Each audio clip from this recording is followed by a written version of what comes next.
Et bonjour les amis du Gunpla, bienvenue sur la chaîne Alcine French Plamo. Aujourd'hui pour la review du Giant Solo, Gundam issu de l'univers de Gundam Bullfighter Tri, donc la suite de Gundam Bullfighter. Un kit, déjà rien qu'avec le nom Giant Solo, on se doute que c'est une référence à Lancelot, d'où le côté un peu médiéval, hein, avec une armure quand même assez classe, très chevaleresque. Ce qu'il faut savoir, c'est que moi déjà à la base, tout ce qui est mecha de forme humanoïde, j'adore, mais quand en plus ils ont des armures de chevalerie, alors là je suis encore plus fan. Pour vous donner une idée, si on se prend la dernière série en date, Gundam Build Divers Re-Rise, sur l'ensemble des mechas proposés dans cette série, les deux seuls qui trouvent grâce à mes yeux, c'est le Justice Knight et le Aegis Knight, donc les deux mechas avec une allure un peu de chevalier, que j'aime beaucoup. C'est vraiment un style que j'adore. Je trouve ils sont très cool. Donc voilà, celui-là franchement j'adore. En lui-même, c'est un custom du Giant, je sais pas trop comment on dit, Giant, j'ai envie de dire, voilà, donc un mobile suite que l'on retrouve dans Gundam Universal Century, hein. Et puis voilà, ouais, vraiment, je le trouve classe. En plus, j'ai vraiment pris beaucoup de plaisir à le monter. Alors j'ai pas fait de vidéo unboxing, ne vous en étonnez pas, j'avais pas envie. Voilà, je venais de finir le Zaku 2 et j'ai eu envie d'enchaîner celui-là et j'avais la flemme de faire une vidéo unboxing, j'avais tout de suite envie de le monter. Donc voilà, je n'ai pas fait de vidéo unboxing, vous m'en pardonnerez, j'espère. En tout cas, on va tout de suite passer à la review de ce kit. Hop.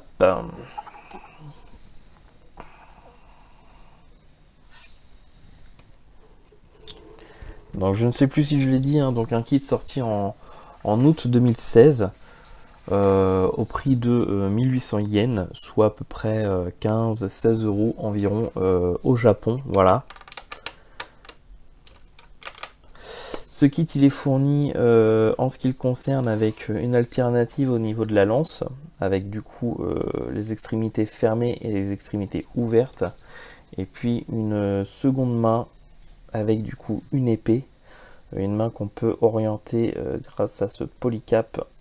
On peut, voilà, orienter du coup, vous voyez, j'essaie de vous montrer ça de plus près.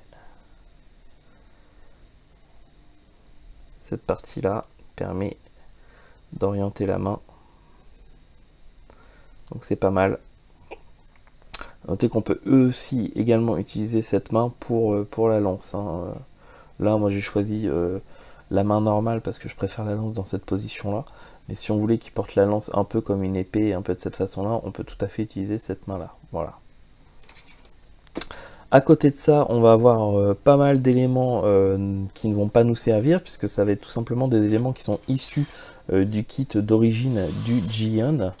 Donc avec notamment du coup son torse d'origine. On va avoir les pieds.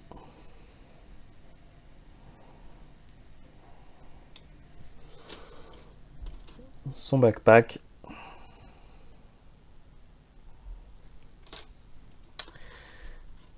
Les protections au niveau des genoux, qui sont beaucoup plus petites que sur ce modèle-là. Les genoux en question.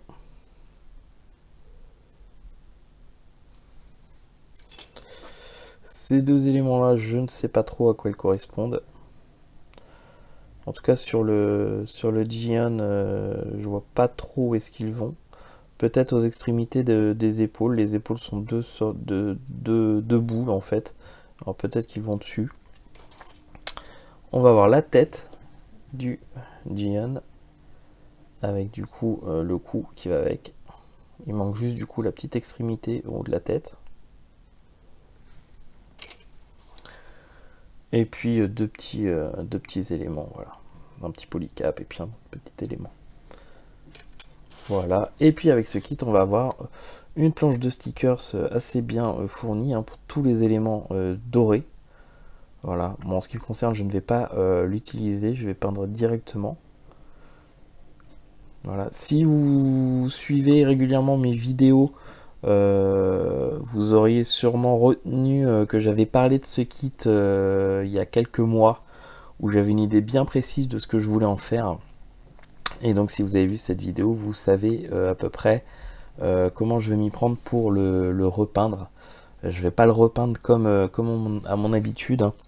Là ça va être un petit peu différent, avec des produits un peu différents. Ça fait, j'en avais parlé, que j'avais vraiment une idée précise pour ce kit, de ce que je voulais en faire. Donc on verra ce que ça donne. J'espère que ça rendra aussi bien que dans mon esprit et que de ce que je compte en faire. On verra ça. Bon, on a fait le tour des choses qui étaient fournies avec le kit, des éléments supplémentaires issus du kit d'origine du Giant. On va donc maintenant passer à la review de ce kit en elle-même. Alors là, ça se voit pas forcément à la vidéo, mais c'est un high grade qui est hyper grand, mais beaucoup plus que d'habitude. Je vais mettre à côté le Build Burning, donc à la même échelle, 144 en high grade, et vous allez tout de suite voir la différence. Vous allez voir, c'est assez violent. Toc. Voilà. Il est monstrueux comparé au high grade standard. Il est très grand, il est très large, il est très costaud. Donc voilà. Grosse différence de taille et tout de suite une grosse proportion. Et pourtant, c'est pas un kit particulièrement plus cher que les autres, hein. Je dis, il est à 1800 yens. Donc à peu près 14-15 euros, hein, ou 15-16 euros environ. Donc voilà.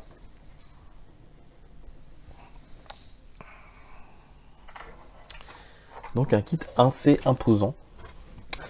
Alors ce kit, moi je l'aime beaucoup, que ça soit visuellement, ça vous l'aurez compris, mais aussi au niveau des articulations. Je trouve qu'il est très bien articulé, il a vraiment une prestance, on peut lui faire pas mal de poses assez sympas. Alors ce qu'on va faire tout simplement, c'est que je vais retirer un peu tout ce qui est armes pour que vous voyez ça d'un petit peu plus près. Voilà, le bouclier. Voilà, on va poser ça à côté. Alors, au niveau de la tête, elle se penche d'avant en arrière, un petit peu à gauche, un petit peu à droite. Elle peut tourner, mais on va être bloqué un petit peu, mais elle tourne quand même déjà pas mal. Vous voyez, il y a quand même une amplitude de mouvement déjà intéressante. Le torse, il va pouvoir se pencher d'avant en arrière, avec une flexion assez importante,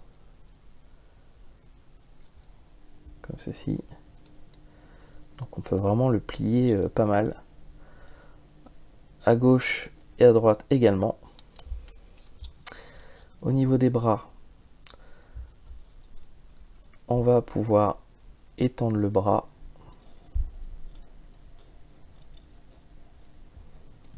jusqu'à ce niveau-là. On pourrait le faire un peu plus, mais c'est vraiment l'épaule qui va bloquer. Mais ici, comme vous le voyez, on pourrait aller au-delà.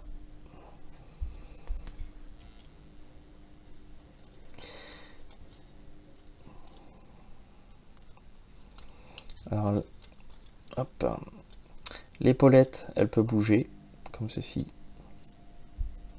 comme ça.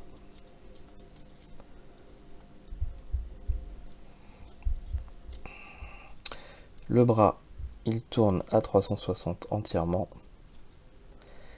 Il va se plier au maximum. Donc il n'y a rien à lui demander de plus, hein, il le fait. Le poignet, il va de gauche à droite, d'avant en arrière, il a une bonne flexibilité. Il ressort pas mal de l'avant-bras, donc du coup ce qui fait qu'il est vraiment bien, on peut vraiment bien l'orienter. La jambe, elle se plie à 90. En arrière, on va être bloqué par la jupe arrière et puis par le backpack, mais on arrive quand même à le remonter assez bien, ce qui permet quand même de faire toutes les poses dynamiques principales. On va dire c'est suffisant pour ce qu'on peut en faire. Au niveau du pied, gauche, droite, avant, arrière, l'extrémité du pied se plie également.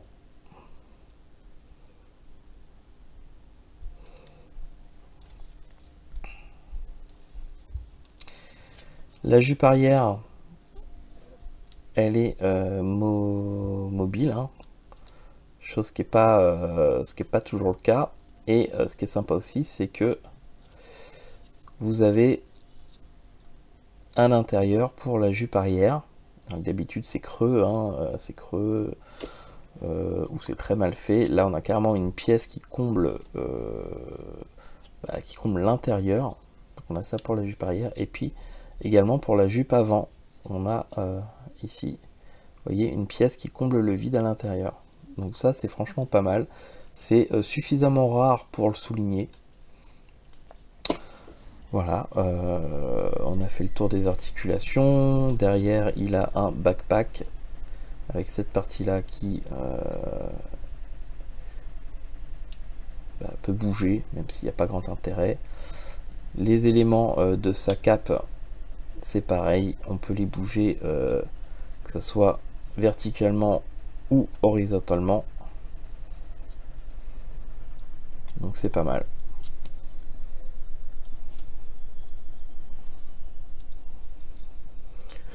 Voilà, écoutez, je pense que je vous ai montré tout ce qui était à montrer au niveau des articulations, etc. Vous l'aurez compris, moi c'est un kit que j'aime beaucoup visuellement et également au niveau des articulations. J'aime beaucoup sa taille pour du high grade, même si il est extrêmement grand par rapport aux autres. Je trouve que ça rajoute encore de la prestance sur ce kit. Donc voilà, je vais me faire un plaisir de le peindre en espérant réussir à faire ce que j'avais prévu pour ce kit. Je pense que oui, il ne devrait pas y avoir de soucis particuliers. Et puis du coup, je vais pouvoir vous montrer tout ça ensuite.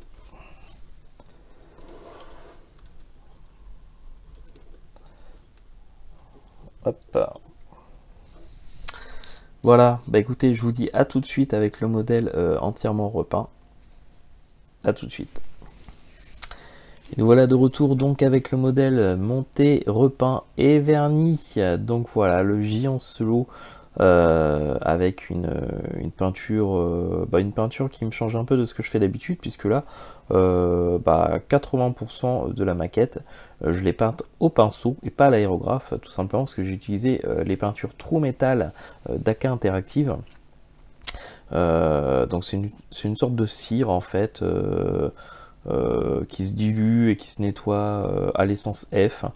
Donc c'est un peu une sorte d'énamel, enfin ça ressemble un peu à de la peinture à l'huile, mais c'est beaucoup plus concentré, c'est un peu différent, il y a pas d'huile dedans. Je ne saurais pas vraiment décrire, hein. De toute façon j'ai déjà fait des vidéos dessus de tests pour un peu vous présenter ce produit là, donc je vous invite, si vous le souhaitez, à regarder ces vidéos là. Donc bref, j'ai utilisé ces deux tubes de peinture pour toutes les parties armure métallique et puis toutes les parties dorées. Voilà, et puis le reste, tout ce qui est en bleu et en rouge. Et puis le centre du bouclier, ça par contre je l'ai fait à l'aérographe avec des peintures standard au bicolore. Voilà.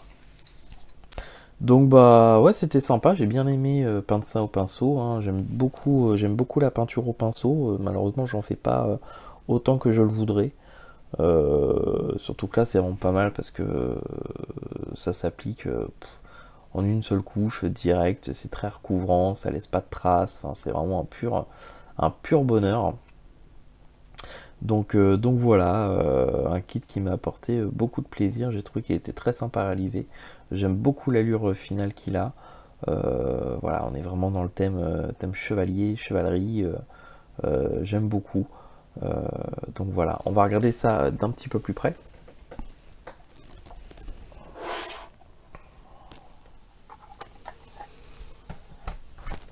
Alors,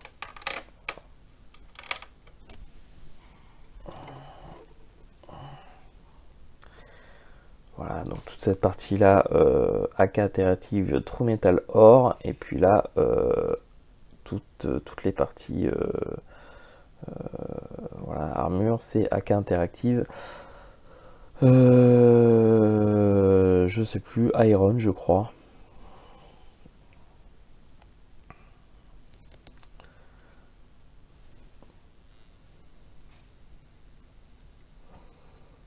Voilà, voilà. Un kit que je vais être bien content de rajouter dans la vitrine. Qui était vraiment sympa. J'ai repeint aussi également toutes les parties transparentes hein, avec du clear yellow. Puis ensuite j'ai verni en brillant. Voilà. Donc un bon petit kit, hein, petit, enfin non, pas si petit que ça parce qu'il est quand même vachement grand pour du high grade. Donc oui, je le recommande. Il est beau visuellement, il est bien articulé. Il y a pas mal de choses qui sont fournies avec. Moi j'aime bien, c'est un bon kit, hein, c'est une bonne référence. Voilà. Écoutez, j'espère que cette vidéo vous aura plu. Je vous remercie de l'avoir suivi en entier.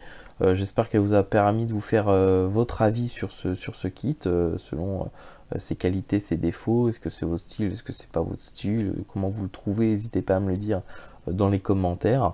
Et puis voilà, donc je vous dis à très bientôt pour une prochaine vidéo. Prenez bien soin de vous. Salut tout le monde.